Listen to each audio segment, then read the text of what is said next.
Okay, when you want to download your fonts, I use thefont.com a lot. This is the website here up top. Now, I found a lot for my scrapbooking and stuff. I like the thicker fonts. So I'm going to download this top font here. Go over here, you hit download. It's going to pop up another window. It's going to ask, hey, where do you want me to download this? My suggestion is I would make a folder just for fonts and like your documents or somewhere where you know where they're at. But for just this, I have a folder on my desktop here I'm going to make, and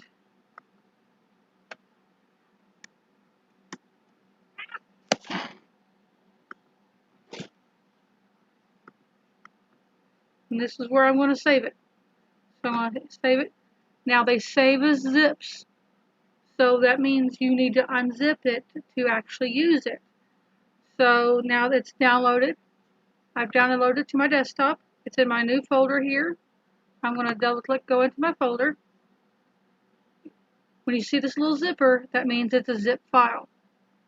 Okay, so to be able to use it, you need to extract it. So click on it. See up here where it says the little pink compressed folder? You're going to need, you can hit extract, and then you're going to hit extract all. It's going to ask where do you want to put it. It's going to make a folder with just that font in it. So I'll hit extract, and there's our folder. Now, no, this is not installed yet, but that's the first step. Because any fonts you download, you need to unzip them before you can install them. So we're going to go into the folder here. The OTF file here, there's TTF and OTF files. This one just has OTF, so that's what we're going to use. So you could either find where your fonts are saved in your computer and drag or copy and paste it straight to your fonts folder, or you can right click, hit install. That's going to install it onto your computer. So that way when you open your program, that font will be there ready for you to use. So there's quite a few options with fonts. I use this Nexus font. It's a font manager, I guess you would say. I like it pretty well. I've tried a couple different ones, and it's pretty well the best one I found for what I want it to do. So basically, when I load it in,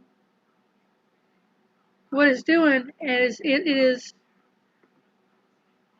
pulling up the fonts that are in these font folders that I have set up at least. And it will show me a sample of what all those fonts look like, and I can install them and uninstall them from this program.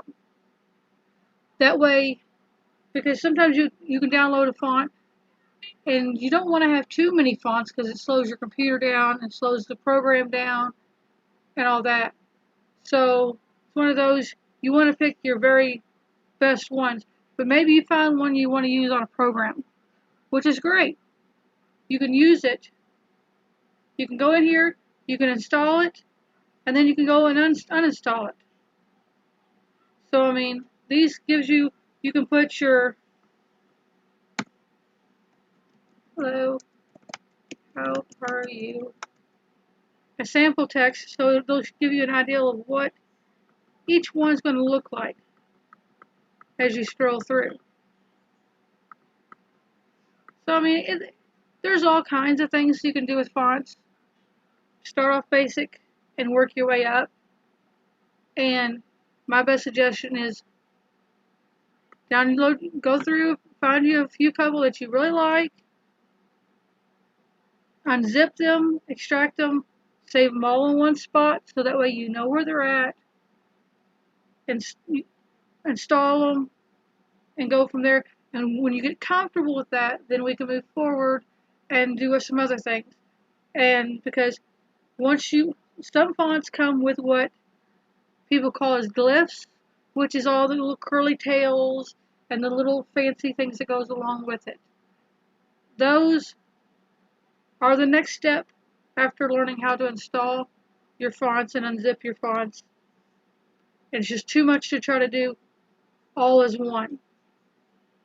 So hopefully this helps and we can get you some fonts installed.